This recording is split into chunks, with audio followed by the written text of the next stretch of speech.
တိယကျွန်တော်ခုပြောမှာကတော့ဘဝထဲကရတဲ့စာကလေးတစ်ခုကြောင်းအဲ့ဒီစာကလေးကဒီနေ့ညဟောပြောပွဲမှာကျွန်တော်လိုက်လာရတဲ့အဓိကအကြောင်းပါပဲဘာလို့ဆိုခုကိုမိုးကြီးတို့ရိုက်နေတဲ့ဗိသိက်ပြိုင်ဒီဗိသိက်ဆရာနှစ်ယောက်ဗိသိက်ပြိုင်မွဲကလေးဒါကလေးကိုကျွန်တော်ကဖတ်ရပြီးတော့သဘောကျလွန်းလို့အဲ့ဒီအကြောင်းကလေးကိုကျွန်တော်ပြောပြပါဒါကလေးကိုကျွန်တော် MRTV ဖို့ရလေဖန်သားရုပ်နဲ့စာစိုးသပင်းဆိုပြီးတော့ဟောဘူးပါတယ်ဟောလိုက်တော့ဒါလေးပြန့်နှံ့သွားပါတယ်ပြန့်နှံ့သွားတော့ဓမ္မတုဒ္ဒဆရာတော်ရှင်စေကိန်းနာကတလောက်ကောင်းတဲ့အကြောင်းအရာကျယ်ကျယ်ပြန့်ပြန့်တဏ္ဍာငန်လုံးလူအားလုံးသိဖို့ကောင်းတယ်ကဲဒီဗီဒီတရုပ်ဆောင်နေနဲ့လှုပ်လိုက်လို့ရှင်တော့လူတွေပို့ပြီးတော့မြတ်ဝါထင်နေမြင်ရသိရပုံမခံစားရနားလေသဘောပေါက်ကြလိမ့်မယ်ကောင်းကျိုးရလိမ့်မယ်အဲ့ဒီဟာလေးမှာစိတ်ကောင်းနှလုံးကောင်းကြောင်းကိုပေါ်ပြထားတယ်ဗျဒါကြောင့်မို့လို့ဒါကလေးကိုကျွန်တော်ကလည်းအလေးတမြတ်ပြုပြီးတော့ဟောပြောတာပါလူတွေကျွန်တော်တို့တူငါငါပါပဲမာနထောင်လွှားလိုက်ကြတာငါသာလင်းသိငါသာလင်းတက်ငါသာလင်းတော်အဲ့လိုကိုထင်လိုက်ကြငါမှတပါးခြားသောလူတွေကိုအထင်သေးကျင်လိုက်ကြတာလောကမှာစောစောကကျွန်တော်ပြောတဲ့ဖြစ်ရကလေးတွေလိုပါပဲကလေးတောင်ကိုယ့်ရဲ့ตาတဲ့နေရာတွေရှိပါရဲ့လူတိုင်းမှာကိုယ့်ရဲ့ตาတဲ့ချက်ရှိပါတယ်ကိုကตาတဲ့နေရာလည်းရှိမှာပေါ့သူကตาတဲ့နေရာလည်းရှိမှာပေါ့အဲ့ဒါကိုသိကျွန်တော်တို့မာနတကွန်တွေလွင့်ထူเสียအကြောင်းမရှိပါဘူးဒီအကြောင်းလေးကိုဟိုးရှိခက်ကလည်းစာဆိုကျော်ရှင်မာသီလဝန္တဆရာတော်ကရေးခဲ့မှုတယ်ဗျငါးသားငါးတဲ့မတက်နဲ့အထက်နေမင်းလေးကျွန်းချင်းလဲမလင်းတိမ်တိုက်တကျွန်းမိုက်သည်အထက်ကောင်းငင်မရှိတဲ့နေမင်းကြီးတောင်မှသုံးကျွန်းလင်းကြိုက်တကျွန်းမိုက်ပါတယ်တဲ့ဘာဖြစ်လို့ဒါကိုရေးရအောင်ဆိုတော့အဲ့ဒီတော့ကအင်းဝနေပြည်တော်မှာအင်မတန်ကြော်စောတဲ့ရှင်မာရထတာရဆရာတော်ရှိတယ်ဗျငယ်ငယ်ကလေးနဲ့မင်းကိုးကွယ်တဲ့ဆရာတော်ဖြစ်ရှင်မာသီလဝန္တကအင်းဝရွှေစည်းကုံဖျားဖူးခြင်းလို့တောင်းတွင်းကြီးကနေကြွလာတယ်တောင်းတွင်းကြီးကနေရွှေစည်းကုံဖျားတဲ့ရောက်လို့ဖျားဝတ်ပြုတယ်ဆိုတော့အိုးအင်းဝမှာရှင်မာသီလဝန္တဆရာတော်ကြွလာတာဟေးလို့သတင်းတွေဖြစ်သွားကြတော့ကြရှင်မာရထတာရမေးဘယ်သွားကြတာတော့ရွှေစည်းကုံဖျားမှာရှင်မာသီလဝန္တဆရာတော်ကြွလာလို့သွားဖူးကြတာပါဖျားနေပြီးတော့မှငါလိုအကျော်မို့ဆရာတော်ရှိပါရဲ့နဲ့သွားဖူးဖို့လိုသေးလို့လားလို့နှုတ်မြစကားပြောကြပါတယ်တဲ့ဒီစကားကိုတကားတွေကတဆင့်သေးသွားရှင်မာသီလဝန္တစီရောက်အဲ့ဒီမှာရှင်မာသီလဝန္တကငါးသားငါးတဲ့မတက်နဲ့အထက်နေမင်းလေးကျွန်းချင်းလဲမလင်းတိမ်တိုက်တကျွန်းမိုက်ပြီးတတိပေးလိုက်တာဗျအဲ့လိုတတိပေးတာကိုမခံကျင်စိတ်တွေပိုဖြစ်တော့နောက်တော့နန်းတော်ထဲမှာစာပြိုင်တာပေါ့ဗျာစာဆိုပြိုင်တဲ့ခါကျတော့မူမက်တွေကဆုံးပြတ်ဟိုရှင်မာသီလဝန္တစာကတော့စီကြီးကိုတီးတာနဲ့တူတယ်တဲ့လေးနဲ့ပါပြီရဲ့ရှင်မာရထတာရရဲ့စာတွေကတော့ပြင်စင်ကဒုရိယာငါးမျိုးကိုတပြိုင်နဲ့တီးမှုတ်လိုက်တယ်လို့ตาယာငိမ့်ညောင်းပါပြီရဲ့ဘသူကပိုးတာမှမသိတော့ပါဘူးပြောတာတော့ညောင်စလုံးကောင်းကြီးပါပဲနောက်တစ်ခါကျတော့ရှင်မာသီလဝန္တဆရာတော်ရဲ့စာတွေကလက်ရင်ဘတ်နဲ့တူတယ်တဲ့ကျမ်းဂန်စာပေတွေနဲ့မကွာဘူးရှင်မာရထတာရရဲ့စာပေတွေကတော့ထန်သမားရင်ဘတ်နဲ့တူတယ်တဲ့ကျမ်းဂန်စာပေတွေနဲ့ထိလိုက်ကွာလိုက်ပေါ့အဲ့လိုနည်းနဲ့စာပြိုင်စัจ ကြရင်းနဲ့ရှင်မာရထတာရကတောင်းကိုမဖောက်တောင်းကိုဖောက်ပြီးစူးဆောက်သမားရထတာလို့ဖွဲ့လိုက်တယ်တဲ့ရှင်မာသီလဝန္တဆရာတော်လက်ကြတော့တောင်းကိုမဖောက်တောင်းကိုဖောက်ပြီးစိန်ကြောက်တွင်သီလဝင်းတဲ့ဟာရှုံးမြန်ပြီတောင်းတွင်သမင်ဂျိုးထောင်လာကြည်လားရှင်မာရထတာရကနှုတ်ရေးစကားမှားမိတယ်တဲ့သူ့တဲ့တတော်ဝါတော့ကြီးတဲ့ဆရာတော်ကိုစော်ကားမိအဲ့ဒီမှာငယ်တဲ့ခါကျတော့မန်တရှိတက်မှားတယ်နောက်ကြတော့ဒီစာပေတိုက်ပွဲဆိုပြီးရေးကြတာတွေရှိပါတယ်ဘယ်လောက်မှန်တယ်လဲဘယ်လောက်မှားတယ်လဲမသိပါအသေးချာသိတာတခုရှိတယ်ရှင်မာရထတာရဆရာတော်တက်တော်60ပြည့်တော့ကိုးကန်းပြုတ်ဏီကုန်းကိုရေးတယ်ကိုးကန်းပြုတ်ဏီကုန်းကိုရေးတဲ့ခါဆရာတော်ဒီတက်တော်ကြီးပြီမာနတွေနှိမ်ချသွားပါပြီအဲ့ဒီမှာဆရာတော်ရေးတဲ့ဏီကုန်းစာပိုက်က ငါနဲ့ငါသာနိုင်စရာပညာမုံယူရွယ်ပြိုကမဆိုးစလောက်မှန်ဆောင်မြောက်၍နှုတ်ငေါလွန်မိဒေါသရှိလေနှောင်းကြည့်တခါဒီအရာကိုဤစာကိုကံပလဲပန်ဖြင့်စိတ်ကြမ်းမှန်လျှော့ငါကြော့သည်မပေါ့ချစ်ထင်သားနဲ့ကျင်၍အရှင်တကာတိခံမလောငါနဲ့ငါသာနှိုင်းเสียရှိတယ်လို့ထင်နေမိပါတယ်ဗျာဆိုစလောက်ပညာလေးနဲ့မှန်ဆောင်မြောက်ခဲ့ပါတယ်ဗျာနှုတ်ငေါလွန်မိဒေါသအပြစ်ရှိခဲ့ပါတယ်ဗျာနှောင်းခဲ့ပါပြီတဲ့ဒီအရာတွေကိုဣစာကိုကံပြုတ်နေတပည့်တော်ရိုသေစွာရှ िख ိုးကြတော့တောင်းမှန်ပါလေမပေါ့ချစ်ခင်သားကလေးလို့ကျင်နာစိတ်နဲ့ခွင့်လွတ်တော်မူကြပါလို့ဆရာတော်ကိုယ်တိုင်ရေးသားတောင်းမှန်ရှ िख ိုးကြတော့တောင်းမှန်ပြီဗျအိုးအဲ့ဒီချိန်မှာဆရာတော်ဒီကြီးမြင့်သွားပါပြီဒါကြောင့်မို့လို့ကျွန်တော်တို့ကိုစမာတိလွန်သားဆရာတော်ကငါသာငါတက်မမတက်ဖို့တတိပေးအတိပေးဆုံးမတယ်ကြပြာကလေးတစ်ပုတ်အတွက်ကျွန်တော်ရိုသေစွာရှ िख ိုးကြတော့ပါလေရှင်မာရထတာရဆရာတော်ကိုလည်းငါနဲ့ငါသာနှိုင်းเสียဆိုတဲ့ကိုကံပြုတ်ညီကုန်းစာတစ်ပုတ်အတွက်ရိုသေစွာရှ िख ိုးကြတော့ပါလေကျန်တဲ့စာတွေသူတို့မှအများကြီးရှိပါတယ်မန်းလဲဆရာတော်ဘုရားကြီးကရေးတယ်ဗျငါကြောင့်ငါထိုင်ဘသူဆိုင်ဟုကိုပိုင်လို့ဆိုမာနာမို့၍ကြောင်းကျိုးမသိပြုမိပြုရမအပ်စွာဖုန်ကြီးဗျငါကြောင့်ငါထိုင်တာပဲဘသူပြုဆိုင်ရမှာလဲကွမလုပ်ပါနဲ့တဲ့မရပါဘူးကိုကြောင့်ကိုထိုင်မိမယ်လို့အများတန်ကားနဲ့ညီညွတ်ရပါလေကျွန်တော်တို့လူတွေမှလည်းပြောတဲ့စကားရှိပါတယ်ကိုထမင်းကိုစားနေတာကဘသူပြုဆိုင်ရမှာတော့စိုက်ရပါတယ်ကိုအိမ်ကိုနေကိုထမင်းကိုစားပြီးတော့အများနဲ့သိအောင်နေရတာပါပဲအဲ့ဒီမာနတွေမှားပါလေရှေးခေတ်စာဆိုတွေမှလားမဟုတ်ပါဘူးဒီခေတ်စာရေးဆရာတယောက်ကရေးဟိုးမရိယာဘက်မှာလူရှိအဲ့ဒီလူမှာဗိသိက်ပွဲထက်ဗိသိက်ဆရာ2ယောက်ငှားတယ်ဗျတယောက်ကမန္တလေးကဆရာလိုက်တဲ့နောက်တယောက်ကတော့ဟော်ရီနာကစရောင်ရွာကြီးကစရောင်တောင်းဗိသိက်ပြိုင်နေဟေးလူတွေကမန္တထဲမှာလာကြတာပေါ့ရွာနီးချုပ်ဆက်ကလည်းအများကြီးမန္တကြီးကိုပြည့်စံညို့လို့ပေါ့ကျွန်တော်တို့ညမှာလုပ်ရရှိပါတယ်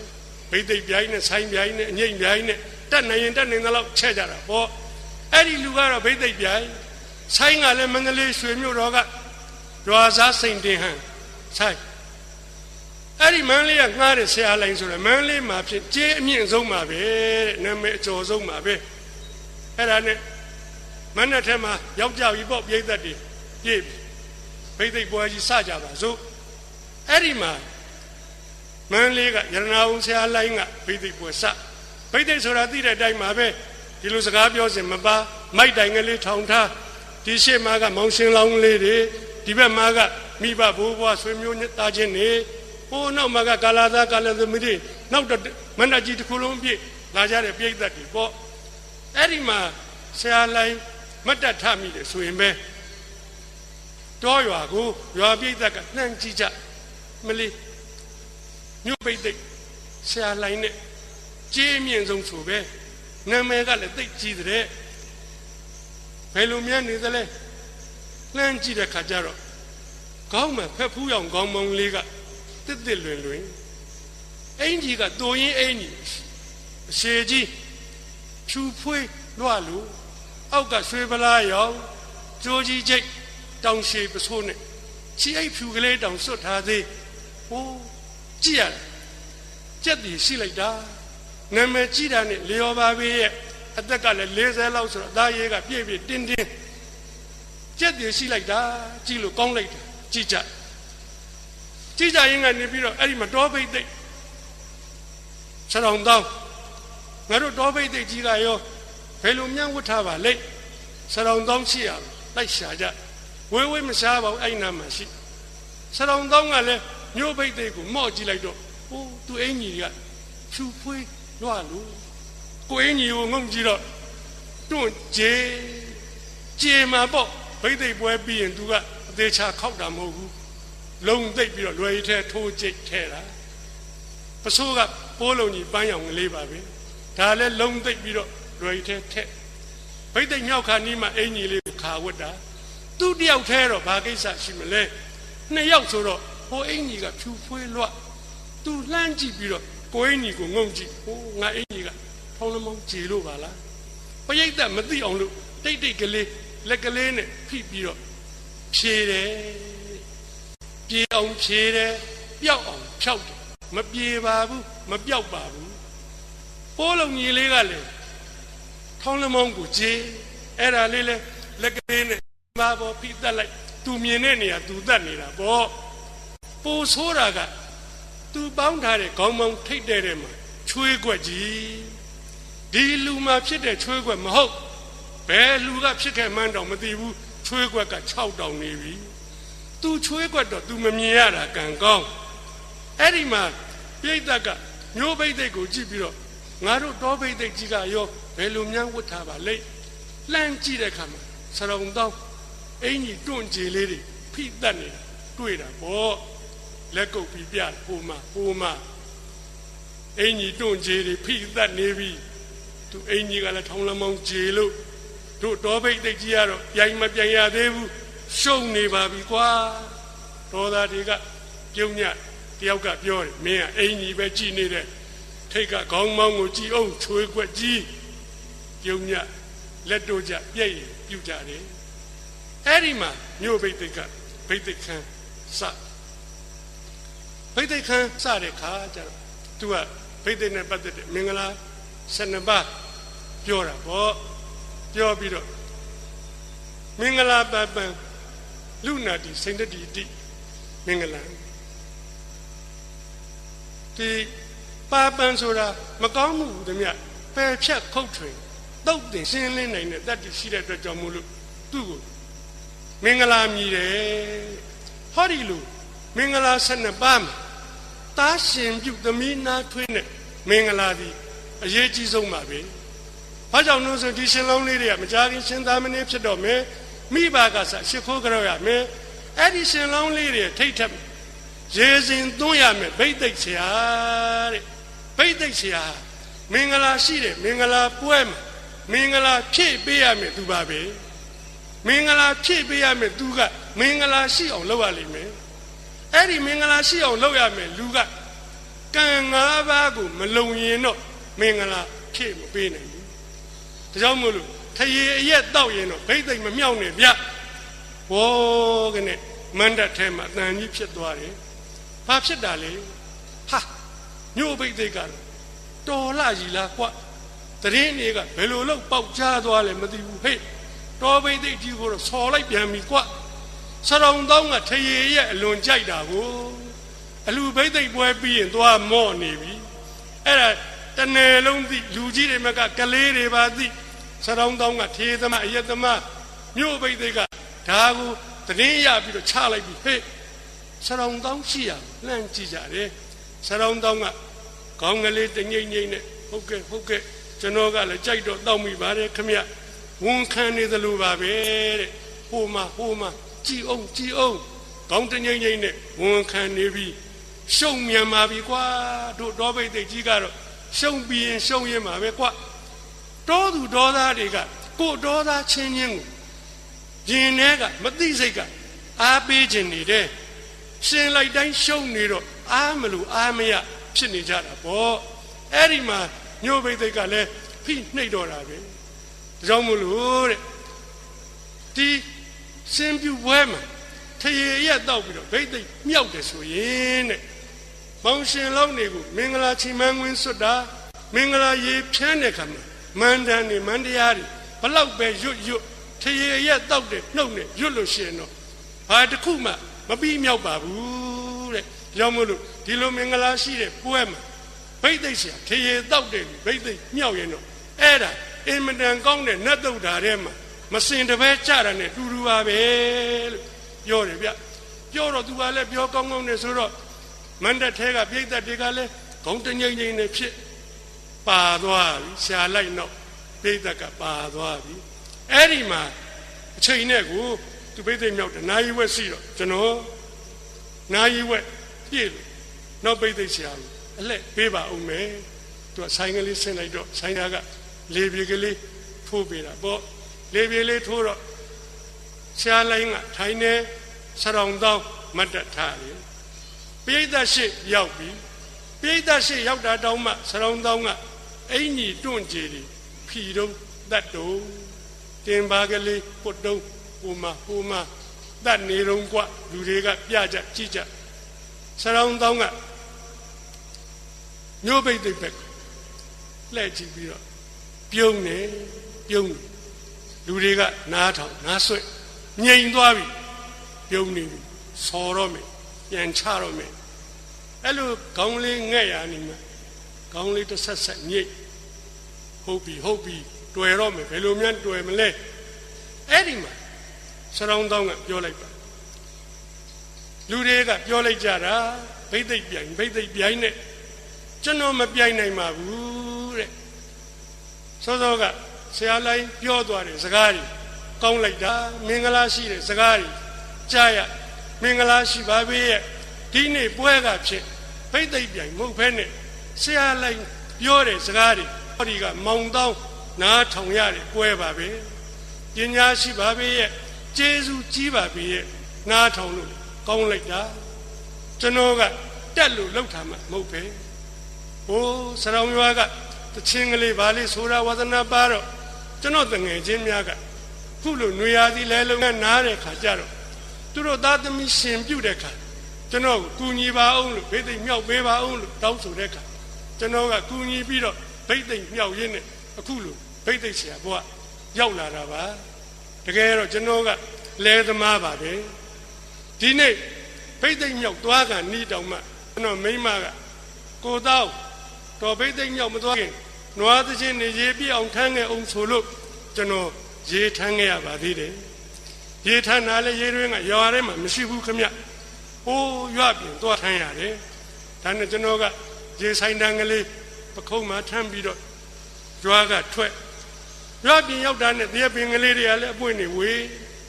ပဲကင်းကလေးတွေကစိမ့်ဆိုးထမ်းမြင်ကလေးတွေကလည်းအစီရီတန်းလို့ကျွန်တော်တယောက်တည်းလွမ်းတာပေါ့ဒါနဲ့ကျွန်တော်ကဘုံနောက်ကလေးတစ်ခုဘုံနောက်ကလေးတစ်ပုတ်ကောက်ပြီးတော့ဆိုးလိုက်တယ်ခမ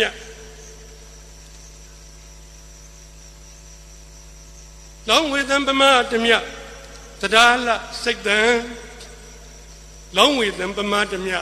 တရားလစိတ်တံအမတနိဗ္ဗာန်ရည်ရွယ်တန်တရားနဲ့လွတ်ကြောင်းအမတနိဗ္ဗာန်ရည်ရွယ်တန်တရားနဲ့လွတ်ကြောင်းကောင်းမြတ်တဲ့လူတော်မင်္ဂလာကောင်းမြတ်တဲ့လူတော်မင်္ဂလာဒီခေမှာရောက်ဖို့ဆုတောင်းဒီခေမှာရောက်ဖို့ဆုတောင်းဆရောင်တောင်းကအတန်ဝါစီဟိန်သိကောင်းတာပဲတဲ့ဟစ်လိုက်တော့ဆိုင်ကလည်းသူနဲ့ကပ်ပါလာတာပေါ့ရှေ့ကမြို့ပိတ်သိတုံးကပညာရှိစကားတွေပြောပြီးတော့အယတမနှိတ်ကိုနေရတာနဲ့တချင်းကမပါရွာစားစိန်တင်းဟန်းကလည်းမတီးရမနဲ့ထဲမှာပတ်ချောက်ဖြစ်နေတာပေါ့ဆရောင်တောင်းကဘုံတော့ကိုကောက်ဆိုလိုက်တော့ဆိုင်တစ်ဖွဲ့လုံးလည်းမြူးကြွပြီးတော့တီးလိုက်ကြ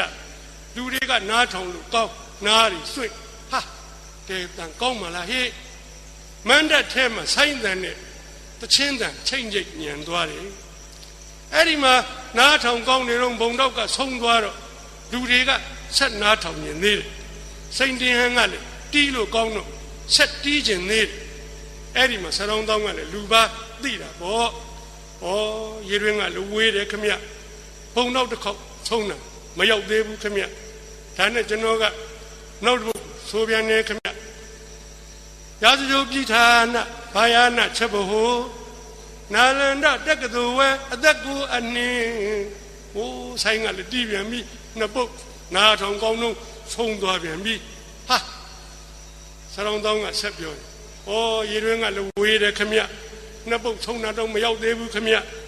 ဝါကနေပြိတ္တကရည်တယ်ဘာလို့ရည်တော့သဘောကျဆိုအောင်မှာကွာ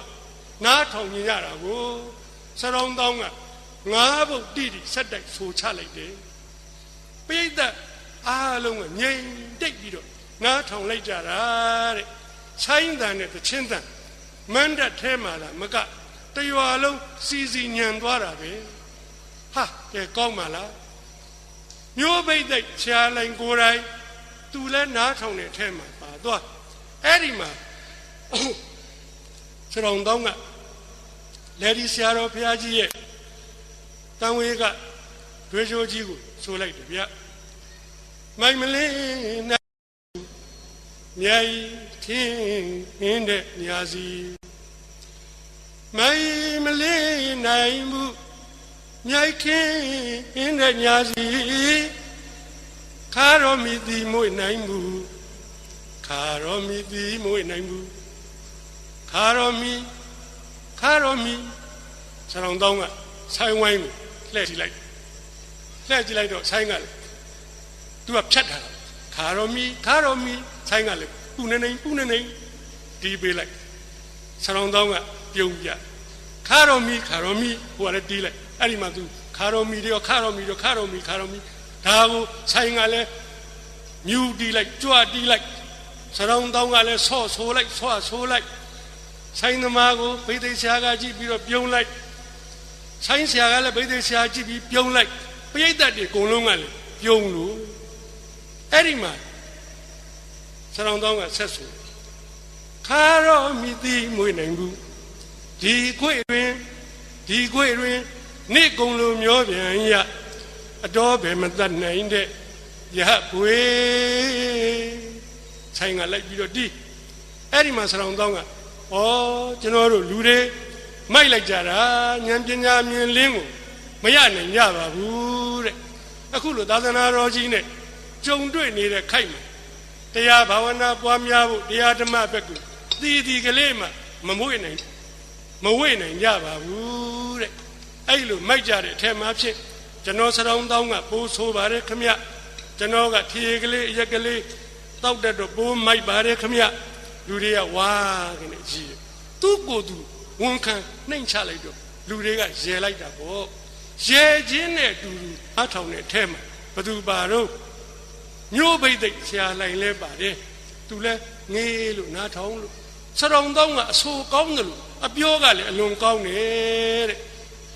ဒီအဲ့လိုပြောကကောင်းဆိုးကကောင်းတဲ့သဘောကျနေတော့ဆရာတော်တောင်းကနာယီကြည့်ဖို့တရိယာသွားတယ်ဗျနာယီကောက်ကြည့်လိုက်တော့ကျွန်တော်လဲပြောကောင်းဆိုးကောင်းနဲ့ပြောလိုက်တာမိနစ်40တောင်ရှိသွားအာနာလိုက်တာ7မိနစ်စွန့်သွားမျိုးပိတ်တွေကိုဆရာလိုင်းလှည့်ပေးရအောင်မယ်ခမအဲ့ဒီမှာပြိတ္တတရားနားထောင်ကောင်းတော့ဆက်နားထောင်နေတယ်ဟိုနောက်ကတယောက်ကမနေနိုင်ဘူးဆရာပဲဆက်လုပ်လိုက်ပါတဲ့အော်တယ်ကျန်တဲ့ပြိတ္တကလည်းသဘောတူကြောင်းဖြောင်းလက်ခုပ်ဩဘာပေးပြီးတော့ထောက်ခံရတယ်အဲ့ဒီမှာဆရာတောင်းကအာနာလွန်းလို့မျိုးပိတ်သိက်လှည့်ကြည့်တယ်မျိုးပိတ်သိက်ကလှမ်းပြောလိုက်ဟုတ်ပါတယ်ဆရာပဲဆက်လုပ်လိုက်ပါသူလည်းမထကျင်တော့ပါဘူးနားပဲထောင်ကျင်မှာတော့အဲ့ဒီမှာဆရာတောင်းကပြောတယ်ဗျဒီကရှိဆက်ရင်တော့မောင်ရှင်လောင်းနေကိုမင်္ဂလာတပြေးခဲနဲ့ရေးပက်ရတော့မယ်မင်္ဂလာချီမန်းခွင်းစွတ်ရတော့မယ်ကျွန်တော်ကလည်းထေကလေးရက်ကလေးတောက်တတ်တော့မတော်ဘူးလားလို့ပါခမမျိုးပိတ်သိက်ကလှမ်းပြောတယ်လောက်တာလောက်ပါရပါတယ်တဲ့အဲ့ဒါနဲ့အများသဘောတူချက်အရဆရာတောင်းကပိတ်သိက်မြောက်တယ်ဗျအောင်ပါစေတပြေပန်းနဲ့ရေချမ်းကိုလောင်းလို့ဆိုလိုက်ဆိုင်ကလိုက်တီးမျိုးပိတ်သိက်ကမနေသာထိုင်နေရကထလာပြီးတော့တပြေပန်းနဲ့ရေကိုမောင်ရှင်လောင်းနေဖြန့်ပေးတယ်နောက်တခါဖရာတရားသံဃာယရဏမြတ်သုံးပါးကိုပူဇော်တဲ့တခြင်းကိုဆိုးတော့မျိုးပိတ်သိက်ကမောင်ရှင်လောင်းနေကိုချီမန်းခွင်းစွတ်ပေးတယ်ဘာဖြစ်သွားတော့ဆိုမျိုးပိတ်သိက်ကဘိတ်သိက်အကူဖြစ်သွားပါတယ်အဲ့ဒါနဲ့ဘိတ်သိက်ပွဲပြီးကြပါစို့ဘာဖြစ်လို့ဆိုကျွန်တော်ညီနှစ်ယောက်အလက်အချိန်များစွာပေးခြင်းလို့ကျွန်တော်ဒီလောက်တောင်ယူဖို့မဟုတ်ပါဘူးအချိန်အမြန်ဆုံးหนีကုန်းထုတ်ပါမယ်အဲ့ဒါနဲ့ဘိတ်သိက်ပွဲကြီးပြီးရောဆိုပါစို့ဘိတ်သိက်ပွဲကြီးပြီးတဲ့ခါကျတော့ဆရာတော်တောင်းကအလူကပေးတဲ့ဆေးဘောလိတ်ကိုမင်းကြီးပြီးတော့မန်းနဲ့တိုင်ဖွာနေတယ်အဲ့လိုဖွာနေတဲ့ချိန်မှာမျိုးပိတ်သိက်ဆရာလည်းဘာလုပ်တယ်ကြည့်အောင်ဝတ်စုံတွေကိုတောင်အဝတ်စားကိုတောင်မလဲတော့ဘဲနဲ့ဆရာလှိုင်းစီဆရာတော်တောင်းရှိအောင်ရှောက်လာတယ်ဗျ အဲ့ဒါကိုဆိုင်ဝိုင်းတွေကဆိုင်းချရာရွာစားစိန်တင်ဟန်ကပတ်လုံးကလေးတွေကပတ်စာလက်ကွင်းကလေးနဲ့ထိုးပြီးခွာရင်းနဲ့ဘယ်မြန်းသွားမလို့ပါလေလှမ်းကြည့်တယ်ဆရာလိုင်းကတောင်တောင်းရှိကိုရောက်တဲ့ခါကျတော့ဒူးကလေးကိုတုတ်ဦးသုံးချိန်ရိုးရိုးသေးသေးရှစ်ခိုးကြော့ပါတယ်တဲ့အဲ့လိုကြော့တဲ့အချိန်မှာတောပိတ်သိက်ဆရောင်တောင်းဘယ်လိုပြောတယ်ဆိုတဲ့စကားရေးကြည့်ပါတယ်ဆရောင်တောင်းဘယ်လိုပြောတယ်လဲဆိုတာစာချစ်သူများနားထောင်ကြည့်ပါဆရောင်တောင်းဘယ်လိုလူစားလဲလို့နားလည်သွားပါလိမ့်မယ်အရှုံးပေးပြီးတော့နှိမ်ချဆိုရှစ်ခိုးကြော့လာတဲ့လူကိုဆရောင်တောင်းကပြောလိုက်ပါတယ်ဩကျွန်တော်ကဆရာလိုက်မှုပညာရှိလို့တင်ထင်ထားတာမှားသွားပြီတဲ့ခမည်းကပညာရှိရုံမှမကပဲပညာရှိသူတော်ကောင်းပဲကြည့်ပါတဲ့ကိုကြော့လာတဲ့လူကိုအေးမှတ်ထားမင်းခုတော့ငါ့ကိုရှုံးပြီးတော့ရှစ်ခိုးကြော့နေရပြီမဟုတ်လားကွာလက်မထောက်အနိုင်မယူပါဘူးနှွေးထွေးကျင်းသားတဲ့မြစ်တာနဲ့ပွေပိုက်ပြီးတော့ခေါင်းမော်အမြင့်ကိုတောင်တင်ပေးလိုက်ပါတယ်ဆရောင်တောင်းပြောတာမှန်တယ်ဗျမြို့ပိတ်သိရှားလိုက်အသက်က40လောက်မန်တရှိရှိတက်တဲ့အရွယ်နိုင်ညင်လို့မို့ပြိုင်တောင်ပြိုင်လိုက်သေးမန္တလေးနေပြည်တော်မှာအကျော်ကြားဆုံးကျေးအမြင့်ဆုံးပိတ်သိရှားဟုတ်လားတစ်ဖက်သားကိုတောင်နင်းလိုက်သေးသို့တော့တစ်ဖက်ကပိတ်သိရှားကသူ့ကိုမပြိုင်နှိမ့်နှိမ့်ချကြနဲ့သူ့ကိုချီးမြှောက်တယ်သူလောက်တတ်တာကလေးကိုရိုးရိုးသားသားနဲ့ကြိုးကြိုးစားစားလှုပ်သွားလိုက်တော့ဆရာလိုင်းကသူမှားပြီလို့သိတယ်အမှန်ဝန်ချကြော့ရဲတယ်ဆိုတာနဲတဲ့တတ္တိမှမဟုတ်ပဲဒီလူဟာသူတော်ကောင်းပဲအဲ့ဒါကြောင့်မို့လို့ဒီဘိတ်သိက်ပြိုင်မှာဘသူနိုင်တော့လို့ပြောရင်ကျွန်တော်ကတော့နှစ်ယောက်စလုံးနိုင်တယ်ဘသူရှုံးတော့ဘသူမှမရှုံးဘူးဗျအဲ့ဒီနှစ်ယောက်စလုံးကိုကျွန်တော်တို့ချစ်တယ်လေးစားတယ်ကြီးညိုတယ်အားကြတယ်စံပြုတ်အတုယူမိပါတယ်ကြောင့်မို့လို့ကောင်းလိုက်တာဒီဖြစ်ရကိုလေရင်သားဆောချစ်မမြင်ပါဘူးမောင်ဆိုင်ဝင်းပတိကုန်းမမြင်ပါဘူးချစ်ဦးညိုမတွေ့ပါဘူးစာရေးဆရာတွေမတွေ့ပါဘူးဘသူတွေ့တာတော့ဆိုင်ဝိုင်းတဲကဆိုင်းဆရာတွေ့တာတွေ့တဲ့ခါကျတော့သူကမြင်လဲမြင်တယ်ကြားလဲကြားတယ်ဟာကောင်းလိုက်တာဒါကိုလူတွေသိစေခြင်းလိုက်တာငါလူတွေလိုက်ပြောခြင်းလိုက်တာ9ယောက်နဲတယ်10ယောက်အားမရသေးဘူးတနိုင်ငံလုံးကြားအောင်ပြောခြင်းနဲ့ပြောခြင်းလိုက်တာဘာသွားတော့ကူးဆက်သွားတာဗျကူးသွားတာယောဂကူးတယ်လို့စိတ်ထားအလှကူးသွားလိုက်တာငါပြောခြင်းနဲ့သူ့ကိုစေရနာကနှိုးနေပြီတဲ့စာရေးဆရာကြီးစာကောင်းရေးနိုင်တယ်ဆိုတာစေရနာကောင်းကနှိုးမှရေးနိုင်တာကြောင့်မို့ဆရာစောကြီးကပြောတယ်စာကောင်းရေးဖို့စိတ်ကောင်းရှိရပြီစိတ်ကောင်းရှိမှစာကောင်းရေးနိုင်ဖြစ်ရကုံချမ်းကြီးကလည်းကောင်းလိုက်တာစိန်တရားကတွေ့နေပြီအဲ့ဒါကိုသူ့ကိုစေရနာကနှိုးနေတော့ဒါကလေးကိုဆောင်းမတစ်ပုတ်ရေးလိုက်တာဘိတ်သိက်ပြိုင်အဲ့ဒီဆောင်းမကလေးရေးပြီးတော့သူ့နဲ့နီးစပ်ရသဘင်မဂ္ဂဇင်းကိုပို့လိုက်တာအဲ့ဒီတော့ကသဘင်မဂ္ဂဇင်းကအက်ဒီတာချုပ်ချစ်ဦးညိုကလည်းဒါကလေးကိုကောင်းမွန်တော့သဘောကျပြီးတော့သဘင်မဂ္ဂဇင်းကိုထက်ကျွန်တော်ကဒီသဘင်မဂ္ဂဇင်းကိုရတော့အမတ်မထင်ဟိုလန်ဒီလန်နဲ့ဘာဖတ်ရမလဲလို့ရွေးတယ်ရှားတယ်စိန်တင်ဟန်ဆိုတော့ကျွန်တော်ရင်းနှီးတဲ့နာမည်ကြီးစာရေးဆရာမဟုတ်သို့တော့ဘိတ်သိက်အကြောင်းဆိုတော့ကိုလည်းအညာသားဘာတွေမြန်းကြီးတယ်လဲကွဖတ်ကြည့်လိုက်အောင်မယ်ဖတ်ကြည့်ဖတ်မိကြတဲ့ကဆွဲဆောင်သွားလိုက်တာဖတ်လို့လဲပြီးရောထခုံညင်စိတ်တွေပေါက်တာပါပဲဟာကောင်းလိုက်တာဒါဆောင်းပါးမှမဟုတ်ပဲကွဘဝတွေကစာအဲ့ဒါဝတ္ထုကွလူတွေမဖတ်ကြမိကြရင်နာပြီလို့ဖတ်စေခြင်းလို့ကျွန်တော်ကဒါကိုနောက်တလမှာသဘင်ကစင်းမှာဆောင်းပါးတစ်ပုဒ်ထပ်ရေးအဲ့ဒီဟာပါတာကစိန်တင်ဟန်ဆောင်းပါးကဇူလိုင်မှာပါကျွန်တော်ကဩဂတ်မှာရေးအဲ့ဒါကိုချစ်ဦးညိုကထပ်ထည့်ပေးဒီအကြောင်းကလေးကိုကျွန်တော်က MRTV4 ကလေဟောစာပေဟောပြောပွဲတွေမှာပြောပါတယ်အဲ့ဒါကလေးကအခုတော့ ကယ်ဒမီဦးမိုးဒီတို့ကိုယ်တိုင်ဆရာတော်တောင်းနေရကပါဝင်ပြီးတော့အခုရိုက်ကူးနေကြပါလေ